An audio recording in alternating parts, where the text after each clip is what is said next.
Jibril kelib Nabiy alayhisalomni yotqizadi, yotqizib ko'ksini yoradi. Ko'ksini yorib qalbini chiqaradi. Qalbini chiqarib oltindan bo'lgan tog'orada qalbini nima bilan? Zamzam suvi bilan yuvadi. Shuning uchun Alloh taolo u kishi bo'lgan joy, o'tgan mahalla, gaplashgan inson, turgan uyi qayer bo'lsa, o'zi barakot bilan, nur bilan, fayz bilan nima bo'lgan? To'lgan. Yaxshiga yaqin yursangiz, yaxshisi yuqadi. Barakotli narsaga yaqin yursangiz, barakoti yuqadi. Qur'on dunyodagi eng barokat manbai. Dunyoda bitta barakat manbai bor, u ham nima desa, u Qur'on.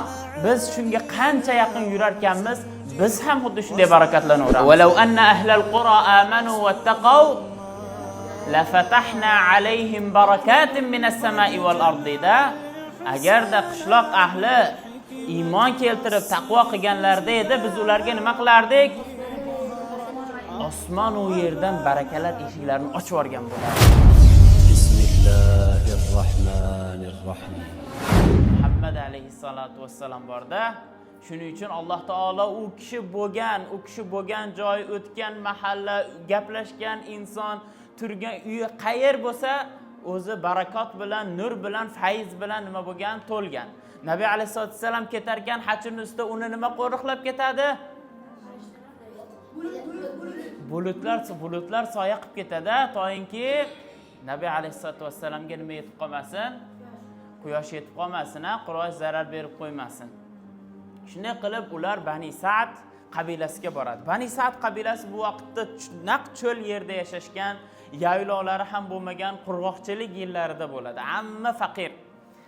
Odamlarda qo'ylari, tuyalari yaylovga chiqib ketadi. Qanday och chiqib ketgan bo'lsa, shunday yana och qaytib keladi. Lekin Haliman tuya qo'ylari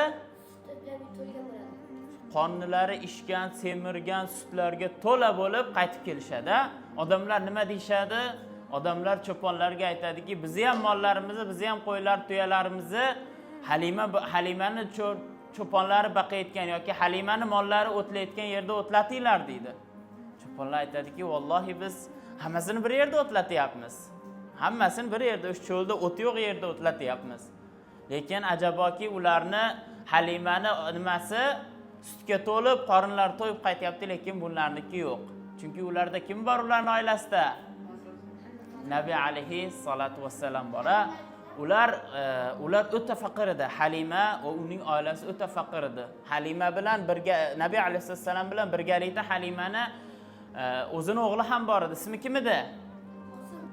Yo'q, o'g'lining ismi Abdulloh edi. Abdulloh bor edi. Abdullohning otasi Xoris, Abdulloh bilan Nabiy alayhisalom birga nima bo'lgan? Bir onani emib katta bo'lgan, Lekin Abdulloh ham hatto ular shunchalik kambag'alligidan kechalar uxlamas edi. Nabiy alayhisalom kelishidan oldin. Ular faqirligidan, sutga to'ymaganligidan. Lekin Nabiy alayhisalom kelgan kundan boshlab ular 4 yil mobaynida butun ne'matlar ichida yashashgan, mollari ko'paygan, qo'ylari, echkilari, tuyalari ko'paygan, sutlarga boy bo'lishgan, boyib ketishgan 4 yil mobaynida butun ne'matlar ichida yashagan.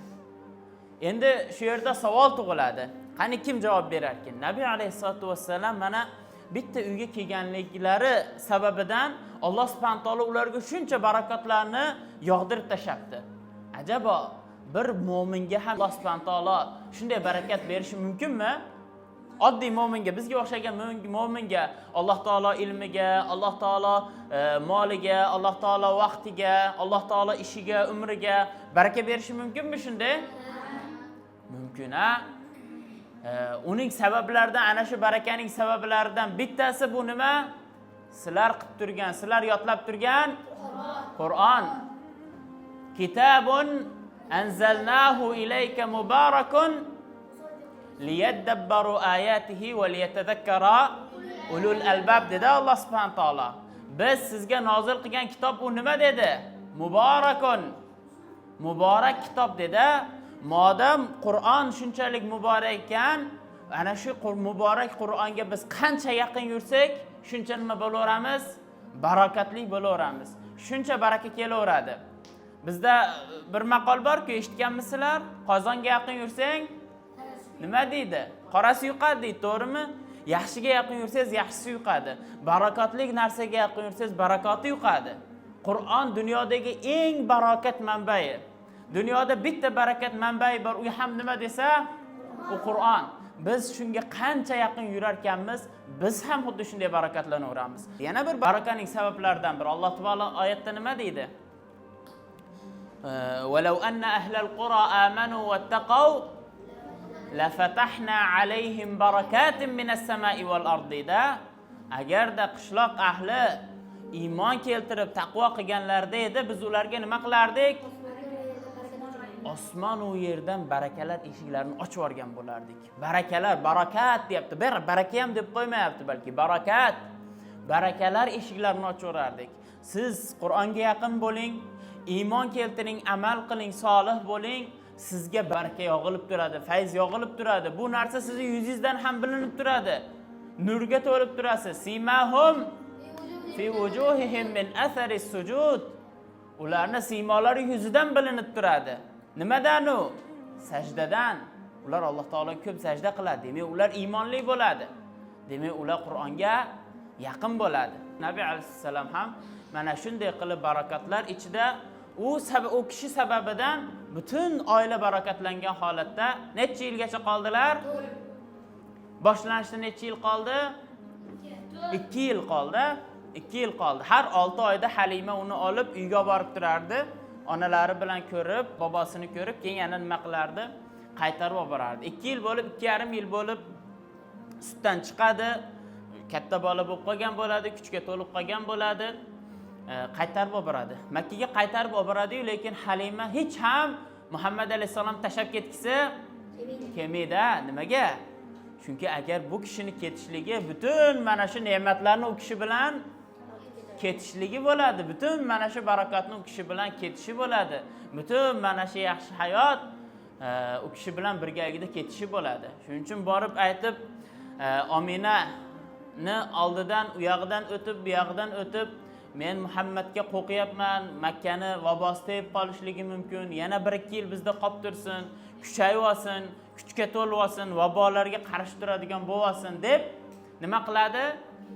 Yana qaytarib olib ketadi, yana keyingi yana 2 yillikka. Ularda yana 2 yillik nima bo'lib qoldi endi? Bonus bo'lib qoldi zo'r yashashga, Yana 2 yilga qaytib 2 yil ham o'tadi. Bu 2 yil mobaynida Muhammad alayhisalom Halimani farzandlari bilan birga qo'y boqadigan holatga keladi. Qo'y boqib yurishadi. Shu kunlarning birida farzandlar bilan Halimaning farzandlari bilan o'ynab turgan bir vaqtda uni oldiga kim keladi? Jibril alayhissalom keladi. Odam shaklida Jibril alayhissalom keladi. Kelib nima qiladi? Kimay? Nabiy alayhissalom Halima uyda o'tirar ekan, uni farzandi Abdulloh yugurib keladi. Yugurib kelib Muhammad o'ldi deb yugurib keladi. Uni qornini yorishdi, Muhammad o'ldi, ko'ksini yorishdi deb keladi. Halima qo'rqqan, ranglari o'zgargan holatda yugurib kelsa, Muhammad alayhisalom qo'rquvda titrab turgan bo'ladi. Ochib qarasa, ko'ksida nima? Ana shu yorilganlikni nima izi qoladi. Keyinchalik katta bo'lganda ham Anas radhiyallohu anhu aytadi, men ana shu Nabiy alayhisalomning ko'ksidagi kichik bir chiziqni, ana shu Jibril alayhisalom yorganligidan qolgan chiziqni ko'rardim, dedilar Anas radhiyallohu anhu. Jibril kelib Nabiy alayhisalomni yotqizib ko'ksini yoradi. Ko'ksini yorib qalbini chiqaradi. Qalbini chiqarib oltindan bo'lgan tog'orada uni qalbini nima bilan? Zamzam suvi bilan yuvadi. Zamzam suvi bilan yuvib, tozalab, keyin bir laxta qon bo'ladi. U laxta qonni chiqarib turib, mana bu shaytonning nasibasi deydi. Shaytonning nasibasi. Har bitta insonda shunday qalbigacha shayton nima qiladi? Keladi, har xil vasvasalar qiladi. Shaytonning nasibasi qolgan bizda, insonlarda. Lekin Nabiy alayhisalomda shuni olib tashlagan. Mana bu shaytonning nasibasi deydi-da, qalbni yana qaytarib joyiga qo'yib, yopib ketadi Jibril. Mana bu narsadan Nabiy alayhisalom Halima eri bilan kelganda qo'rqib turgan bo'ladi, ranglari o'zgarib titrab turgan bo'ladi. Keyin shundan keyin aytadiki, bo'ldi, uni qaytaramiz. Agar yana bir marta shunday bir hodisa yuz beradigan bo'lsa, qo'qqis unga biror nima bo'ladigan bo'lsa, Nabiy alayhisalomga biz uni ota-onasiga javob bera olmaymiz deydi-da, ana shu kundan ertasidan Makkaga qaytarib olib boradi. Bu vaqtda Nabiy alayhisalomning umri 4 yoshda bo'ladi. Shundan keyin Nabiy alayhisalom onasi bilan Madinaga safar qiladi. Madinada qaytishda onasi vafot topadi. Bularni inshaalloh kelasi darslarimizda o'tamiz. Va sallallohu va sallam ala nabiyina Muhammad va ala alihi va sahbihi ajma'in. Assalomu alaykum va rahmatullohi va barakatuh.